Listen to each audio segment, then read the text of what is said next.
What is good, YouTube? And today I'm going to be showing you guys a very consistent auto team that features Liliam and all SR in our characters for Sharon.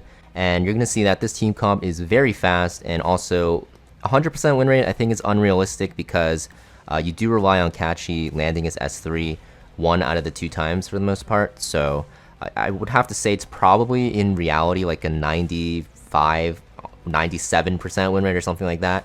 But regardless, you know, it's super fast. You can start farming Sharon. It's actually faster than a lot of the Lily teams because those are usually like 130 with like Lily.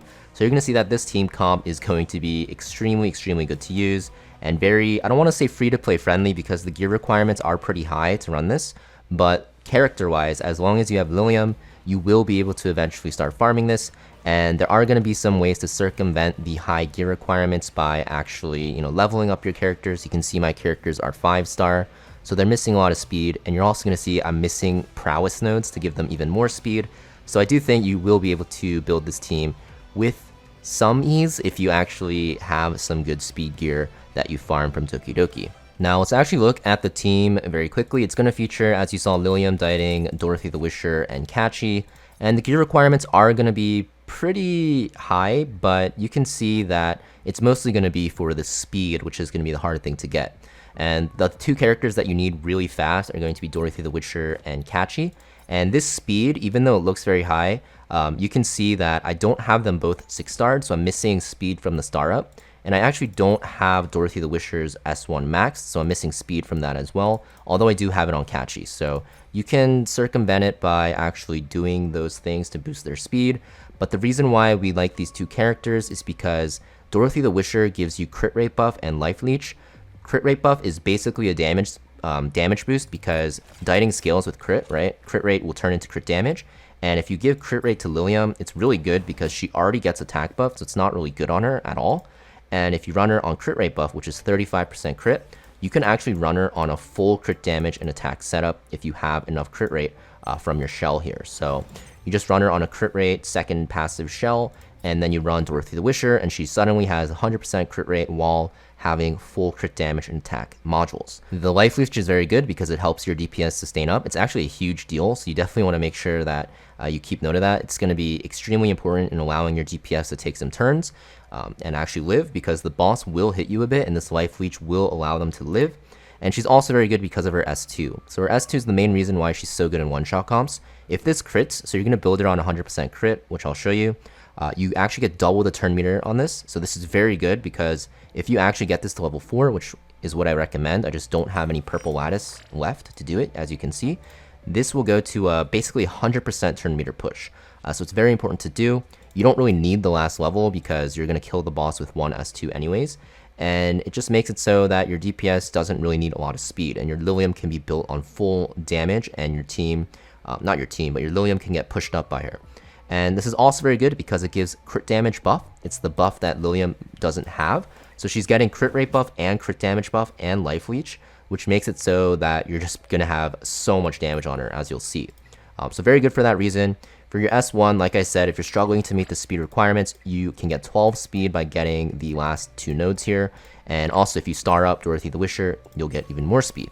Now, in terms of your stats, the minimum speed you need on her is going to be 287, and she needs to be the fastest on your team because you want her to use her S2 before Cachi does. It's just better that way, so you get the crit damage buff rolling, and also because it just makes the tuning a lot easier. And I don't think it works if Cachi's the fastest, to be honest. I might be wrong though. And then basically just put her as fast as you can, and then you want her to be on 2 crit rate modules so you reach 100% crit, so your S2 crits, and then an HP other piece so that you can actually survive easier in case you get some bad rolls on the damage RNG and she actually dies. Obviously, if you 6-star your character and if you prowess her even more, you'll get even more, you know, tankiness because her S3 actually gives you a lot of HP as well.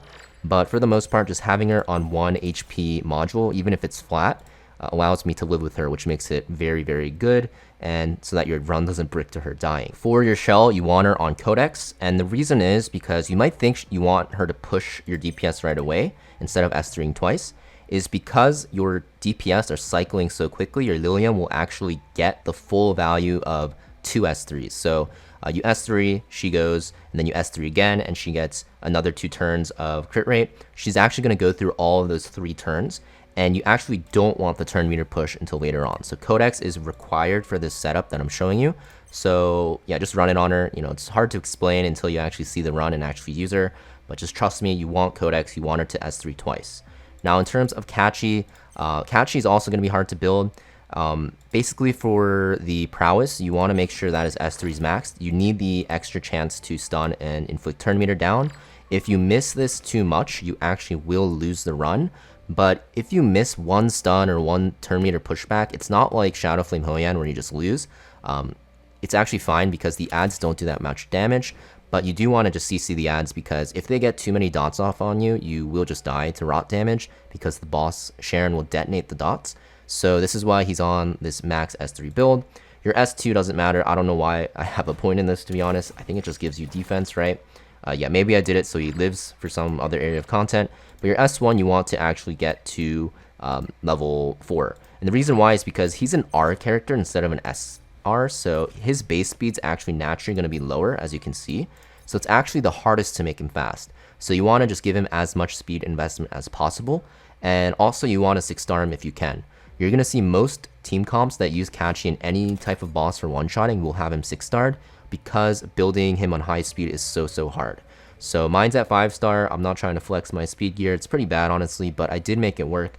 So you want to make sure that you get as much speed as you can on him because the minimum speed requirement is the one I have here.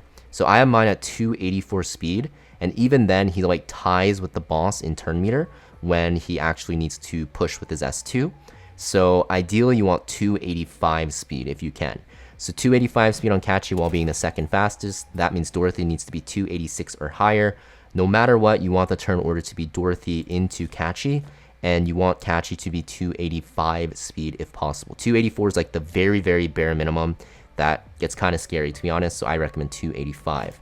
Now for modules, you want to run him on 3 effect accuracy so you can land your stun and your turn meter down. And you want to run him on Swift Rush and Swift Smite. Nothing else really matters, just make him as fast as you can. And you also want him on Codex because you want him to double S3 mostly because of the fact that you want to CC the ads for 2 turns. It just makes the run possible. It doesn't make it easier, it makes it possible. So he is required to be on Codex as well. Just give him your best and fastest Codex so that he has an easier time reaching the speed requirements. But yeah, basically his function is to CC ads, and also you'll see at the end of the run, he has a 100% turn meter push. So that's why you need him at that specific speed, because you'll see he barely outspeeds the boss at the end, and he'll be able to push up my Liliam. Now in terms of the DPS, you're going to see that we're using Liliam and Diting. So let's actually look at Diting first, because his build is a little bit complex. You're going to see I have him on a very interesting setup. Now I think instead of Harvest Fury Swift Raid, Kenai Fury Swift Raid is probably better, but Harvest works fine because he's mostly there to just get his S3 off, honestly, and like 1 S1, which will barely do any damage because Diting does no damage with his S1. And basically what you need on him is you need him to be faster than the boss. The reason why you need him to be faster is because the boss has a turn meter pushback mechanic, so you want him to get the S3 off before then, because otherwise he might get pushed back and delayed, and this can really ruin the chances of him getting his S3 off because he may die because of the fact that he's just gonna get, you know, pushed back. So if you make him about like 245 speed, I believe, or 244, he will outspeed the boss. I think it's 245 actually, and this way you can get your S3 off, and then after, if the boss pushes you back, it doesn't matter because he's already at like 0% turn meter, so there's essentially no turn meter pushback. So you want to run him at that speed, and then, like I said, Harvest is okay, Kenai is okay.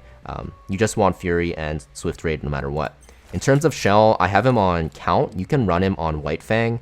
I have him on Count just for the extra lifesteal. It doesn't really matter though. White Fang is probably going to be fine. Count will be more damage overall.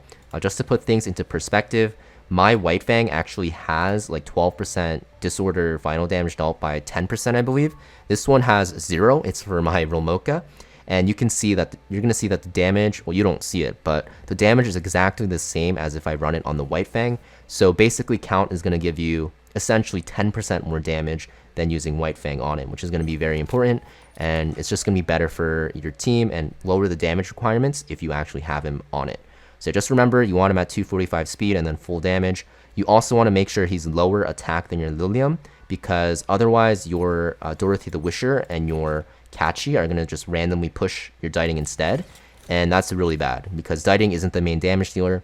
Liliam is the main damage dealer, which does all the damage, which we'll talk about now. You will also need to have her max latticed for this team. For Sharon especially, you want her max latticed because you're relying on your S3 damage, you're relying on your S2 damage, and even though in PvE content you don't really care about S1, this is one of the areas of content where it's very important, because like I said with Diting and why he wants to outspeed the boss, this gives you immunity to turn meter, which is going to be extremely, extremely important. So you want to make sure you have it maxed. You also get a ton of damage from this, so it's going to make your Liliam just do even more damage on all of her abilities. So it's very important you have it maxed.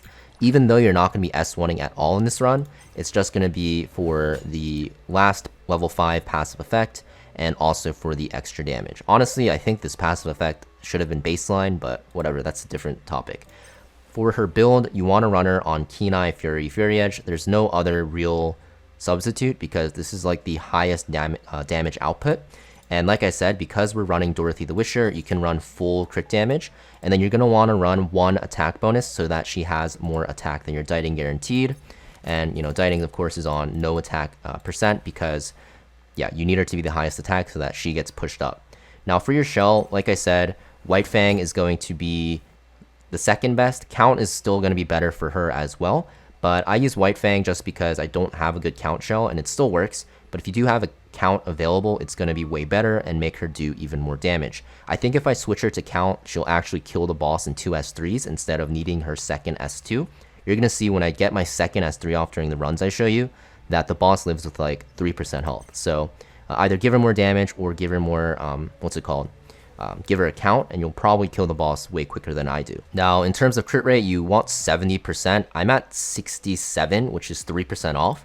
So we're kind of praying that we don't miss the crit 3% of the time, but 70% is ideal. That's because you get 30% from Dorothy the Wisher.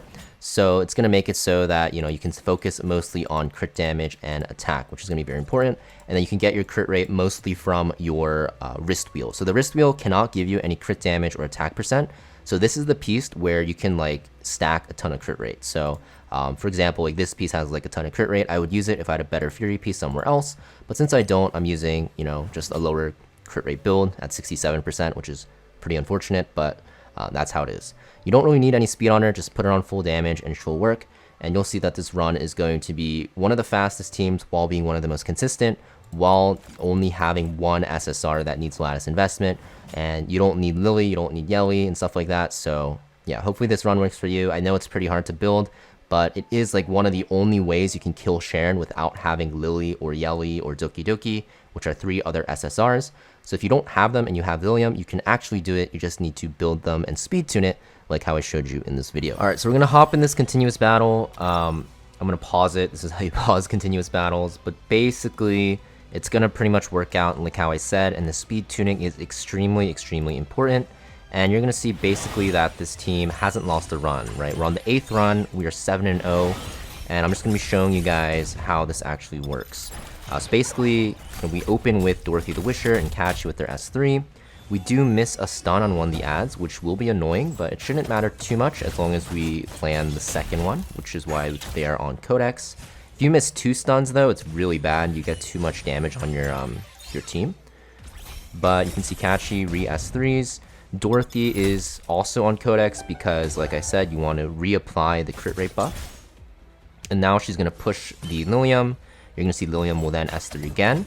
And then you're going to see my Cachi is going to barely outspeed the boss and be able to push my Liliam to execute the boss here. Now, if I do have more damage, I will kill the boss on that second S3 without needing Cachi to push my Liliam. But I don't actually have the damage, which is pretty sad. But I think most people probably won't have the damage and will rely on that execute, so I think it makes for a better video. But you can see we're basically doing the same thing. We did land the stun, which is very, very good. Landing the turn meter pushback is great as well, but you know, landing the stun is way more important so you don't get that dot. And I didn't mention in the first run, but you saw my Diting actually goes before Sharon, and that's because we don't want to risk the chance of him getting turn meter pushbacked. If he gets turn meter pushback after he takes his turn, it doesn't matter because he's already so low on the meter that he barely loses any. And you're going to see it's pretty much the same thing happening. Liliam goes into the boss, and then Cachi will push and then execute. And you don't have the crit rate buff for that execute, you have to keep that in mind. It does fall off, but even if you don't crit, you will kill the boss most of the time because it's low enough. And we'll see the last run. We're currently 9-0. We buff the team with Life Leech and crit rate again. Sharon goes. You can see my Diting actually is a little too slow, so I will have to make him a little bit more faster to make it more consistent. I actually don't know why that just happened, but it's okay. It shouldn't matter too much, honestly. And then we have Cachi push back the ads again. Because Diting's on count, even though he loses one turn there, he will be able to catch up and take his turn. You still need him fast enough so he can catch up and take the turn before the boss moves. Otherwise, he just dies. And then Liliam goes again, and then Cachi will push up here, and then the boss does go for some reason. Something weird happened with the speed, but we still kill the boss. And you can see after this ends here, it's going to show as 10-0 on continuous battle using this team comp. So yeah, thank you for watching, guys. Make sure you guys hit that like and subscribe, and I will see you guys next video. Peace.